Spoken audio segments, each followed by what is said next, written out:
तो पहले दौर की वार्ता विफल होने के बाद अब और बड़ा डेलीगेशन और बड़े चेहरे पाकिस्तान जा सकते हैं, क्योंकि अमेरिकी राष्ट्रपति डोनाल्ड ट्रंप ने इस बात का ऐलान कर दिया है कि और अगले 2 दिन में इस्लामाबाद में बातचीत होगी। हमारा एक कलब और यकजान हो चुके हैं, तो हमारा अगर किसी ने आंख देखी सऊदी अरब की तरफ तो पाकिस्तान जवाब देगा पूरी सऊदी अरब के लिए। उन्होंने कहा है, तो अमेरिका भी कह रहा है कि अब जो रास्ता भी जाएगा दुनिया की तरफ वो इस्लामाबाद से होके जाएगा, कि 2 दिन के बाद हम पाकिस्तान में खुद जा रहा हूँ और पाकिस्तान इंशाल्लाह ब्रेक थ्रू होने वाला है। अस्सलाम वालेकुम, मैं मोहम्मद अकबल और आप देख रहे हैं साउथ पंजाब डिजिटल। नाज़रीन, गुज़िश्ता रात आपने देखा कि हमारे prime minister of Pakistan Shahbaz Sharif sahab जो है वो सऊदीया पहुंच जाते हैं और इसके साथ साथ हमारे फील्ड मार्शल और chief of defence forces, chief of army staff Syed Asim Munir साहब जो है वो तेहरान पहुंच जाते हैं। तेहरान में उनका किस तरह इस्तकबाल किया जाता है, ये दोनों दौरे कितने ज़्यादा अहम है और आने वाले 24 घंटों में क्या होने वाला है, क्या सऊदीया की तमाम तर बेसिस के ऊपर पाकिस्तानी फ़ौज जो है उसकी तैनाती होने वाली है, तैनाती की क्या वजह है, इन तमाम तर चीज़ों पर बात करेंगे। और जो जंग बंदी है ईरान और अमेरिका के दरमियान जो सीज़ फायर है उसकी मुद्दत में भी तोसी होने वाली है। इन तमाम तर चीज़ों पर बात करने के लिए हमारे साथ मौजूद है उमर फ़ारूक भट्टी साहब। अस्सलाम वालेकुम सर, कैसे हैं आप? वालेकुम अस्सलाम वरहमतुल्लाहि वबरकातुहू। सर, सबसे पहले हम बात करते हैं सीज़ फायर के हवाले से, फिर आगे बढ़ते हैं। बताइएगा कि जो ईरान अमेरिका सीज़ फायर है वो 22 अप्रैल तक है, क्या इसमें मज़ीद तोसी होने वाली है? हम देख रहे हैं कि आजकल दोनों के दरमियान माहौल जो है वो बहुत ज़्यादा ठंडा है, तो क्या इसमें तोसी होने वाली है? तोसी होगी, कितनी होगी और कब होगी? जी बिस्मिल्लाहिर्रहमानिर्रहीम। पहले तो मैं आपके अपना चैनल का बेहद मशकूर हूँ कि आप हमें बुलाते हैं और नेशनल और इंटरनेशनल लेवल पे जो बातें होती हैं उसको डिस्कस करते हैं। तो ये आपने देखा है, पूरी कौम देख रही है, पूरी दुनिया की नज़रें इस वक्त पाकिस्तान के ऊपर लगी हुई हैं कि आप देखें कि डोनाल्ड ट्रंप ने कल भी प्रेस कॉन्फ्रेंस की है। उन्होंने कहा जी वक्त करीब आ गया है और 2 दिन के अंदर अंदर ये अहम फैसले होने जा रहे हैं। और अमेरिका का मीडिया, जब उसने मीडिया के आगे टॉक की तो उन्होंने कहा जी आप यहाँ क्या कर रहे हैं, आपको तो पाकिस्तान में होना चाहिए, कि 2 दिन के बाद हम पाकिस्तान में खुद जा रहा हूँ और पाकिस्तान इंशाल्लाह ब्रेक थ्रू होने वाला है। और उसने ये भी बयान दिया है कि अब जंग ख़त्म हो चुकी है, ईरान के हमारे साथ राब्ते हो गए हैं। और उसी का नतीजा आप देखें कि फिर उसके बाद जो लोग कह रहे थे कि नाकाम हो गए और जनाब इनको कुछ नहीं मिला पाकिस्तान को, ये पाकिस्तान के अंदर खाम ख्याली वाले और कम अकल लोग हैं जिनको ये समझ नहीं आती, या पता नहीं वो पाकिस्तान को इस तरह दुनिया में उसकी जो इज़्ज़त है, तौकीर है, उसको देखना नहीं चाहते। मैं उन लोगों को भी बताना चाहता हूँ कि अब आप देखें कि कल से दोबारा ये दौर शुरू होने वाला है और हमारे फील्ड मार्शल आसिम मुनीर बावर्दी, आप देखें कि जंगी सूरत हाल जैसे होती है या ड्यूटी के दौरान बंदा होता है, तो उसी में जाके वो जब ईरान पहुँचे तो उनका पुरतबाक ईरानियों ने इस्तकबाल किया। इसी तरह वज़ीर-ए-आज़म पाकिस्तान सऊदी अरब गए और सऊदी अरब ने जो इस्तकबाल किया और उसके बाद उन्होंने मोहम्मद बिन सलमान ने जो प्रेस कॉन्फ्रेंस की है, उस प्रेस कॉन्फ्रेंस में पूरी दुनिया को पता चल गया है कि पाकिस्तान की अहमियत क्या है। मुझे बताइएगा कि जिस तरह मोहम्मद बिन सलमान का कल बयान आता है कि आने वाले टाइम में अभी तो सिर्फ किंग अब्दुल अजीज़ जो एयर बेस है उसके ऊपर पाकिस्तानी फ़ौज जो है वो तैनात है, पाकिस्तानी फ़ौज के त्यारे जो है वो मौजूद है। आने वाले टाइम में सऊदीया की जितनी भी बेसिस है वहाँ पर पाक फ़ौज तैनात होगी। आप क्या देख रहे हैं कि ये कब होगी और ये सिलसिला सिर्फ सऊदीया तक रुकेगा या फिर आगे भी चलेगा? क्योंकि हमने देखा है कि बहुत सारे ममालिक की हमें रिक्वेस्ट आ रही है, हमारी जो फोर्सेस है उनके साथ राब्ता किया जा रहा है कि आप हमारे साथ जॉइंट वेंचर करें, जॉइंट ड्रिल्स जो है वो की जाए। एक होती है country to country business deal, एक होती है पॉलिटिकली डील, ये है अस्करी डील में जब होती है। अस्करी के लिए जब किंग अब्दुल अजीज़ को एयर बेस को हुकूमत पाकिस्तान ने अपनी अफवाज पाकिस्तान भेजकर उसको सिक्योर किया है, इसी तरह पूरी सऊदी अरब के लिए उन्होंने कहा है। तो आप देख लें कि इधर मुज़ाकरात हो रहे थे और मुज़ाकरात के जैसे मुज़ाकरात ख़त्म हुए अगले ही रोज़ पाकिस्तान के एयरफोर्स के त्यारे सऊदी अरब पहुंच गए। ये कोई काम बात समझने वाली नहीं है कि अगर मुज़ाकरात कामयाब होते हैं तब भी, कामयाब नहीं होते तब भी, तो ये एक ऐसा इनिशिएटिव है कि वो एयरपोर्ट पर पहुंचकर किंग अब्दुल अजीज़ एयरबेस पे ये वहाँ हमारी एयरफोर्स भी पहुंच चुकी है, हमारी अफवाज पाकिस्तान के दस्ते भी पहुंच चुके हैं।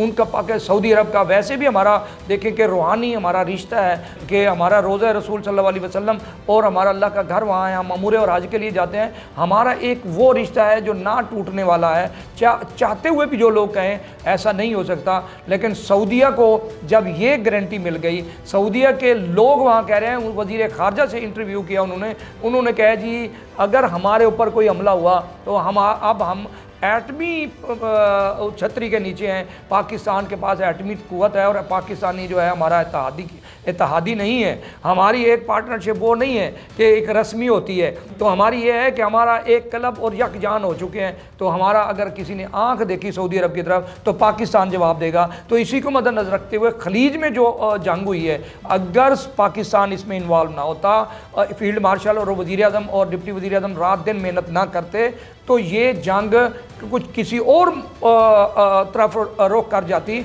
और ये खलीजी ममालिक ईरान के ख़िलाफ़ खुद गतम गुत्ता हो जाते। और जो असल एजेंट है जो पूरी दुनिया में अमेरिका को भी वर्गलाता है और गलत रिपोर्टें दे के जंगें कराता है मुसलमानों के ख़िलाफ़, वो है इसराइल।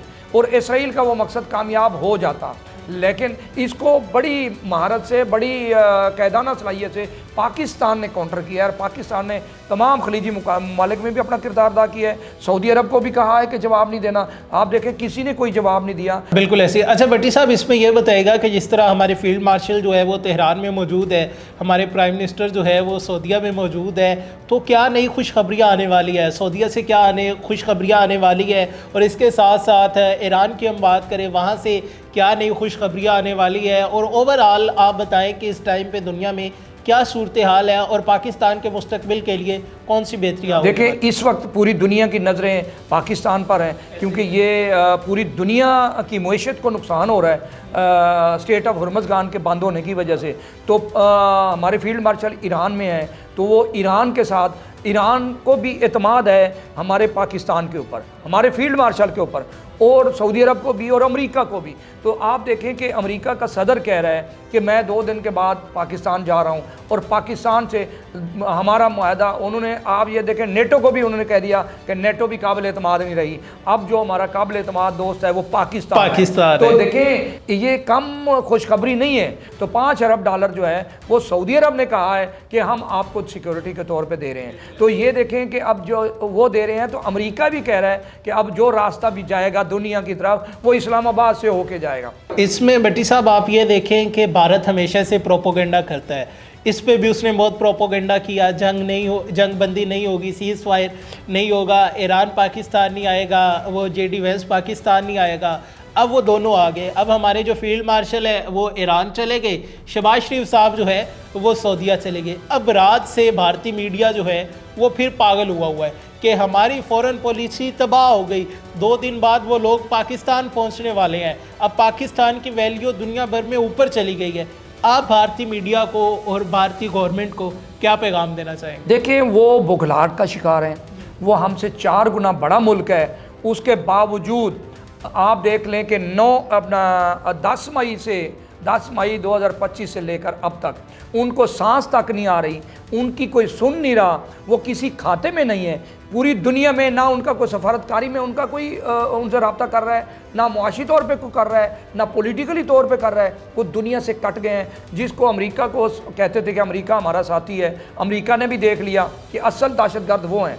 उनकी चीखें निकले, उनका मीडिया जो है, गोदी मीडिया, वो पेड मीडिया, वो बदतमीज़ बद इखलाक लोग। देखिए, आप देखें, हमारा पूरा मीडिया पाकिस्तान का किसी एक भी चैनल पे कोई बदतमीज़ी भारत के ख़िलाफ़ नहीं हुई। हमारी जंग भी हुई तो हमने अपनी जंग भी लड़ी और इखलाकियात के साथ लड़ी, बदतमीज़ी के साथ नहीं। उन्होंने दहशतगर्दियाँ भी करा ली, उन्होंने एजेंट भी छोड़ दिए, हमने दहशतगर्द भी पकड़े, उनके पायलट भी पकड़े, हमने उनको खैर सगाली के तौर भी हमने वापस कर दिए। उसके बावजूद वो एक गंदी जहनीत के लोग हैं। इसराइल और भारत ये एक जहनीत के लोग हैं, ये दहशतगर्द लोग हैं, ये इंसानियत के दुश्मन लोग हैं। उनको पाकिस्तान की ये खुशी जो है ये पसंद नहीं आ रही।